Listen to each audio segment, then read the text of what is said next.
Hindi na nakapalagpa ang isang lalaki matapos maaresto sa bypass operation ng PNP sa Cotabato City. Ang buong detalye ng report mula kay Patrolwoman Veronica Lagi. Arestado ang isang lalaki matapos makuhanan ng mga illegal na droga sa isinagawang bypass operation ng Cotabato City PNP sa Barangay Rosario Heights 13, Cotabato City. Nito lamang ika-25 ng Oktubre taong kasalukuyan. Kinilala ng mga otoridad ang suspect na si alias Jill, 25 anyos na residente ng Barangay Awang, Dato Odin, Sinsuat, Maguindanao del Norte. Bandang 1:50 ng madaling araw ng naturang petsa nang maaresto ang suspect matapos dumayo umano para magtulak ng mga illegal na droga sa nasabing lugar.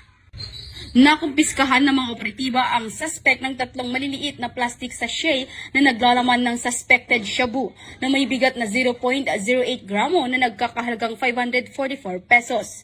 Nakakulong na ngayon sa Police Station 1 ang suspect at nahaharap sa kasong paglabag sa RA 9165 o Comprehensive Dangerous Drugs Act of 2002.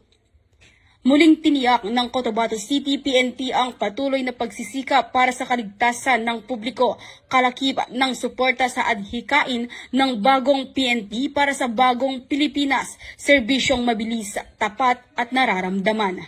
Mula rito sa rehiyon ng Bangsamoro, ako ang inyong Police News Network Correspondent, Patrolwoman Veronica Lagi, alagad ng batas, tagataguyod ng Balitang Pulis.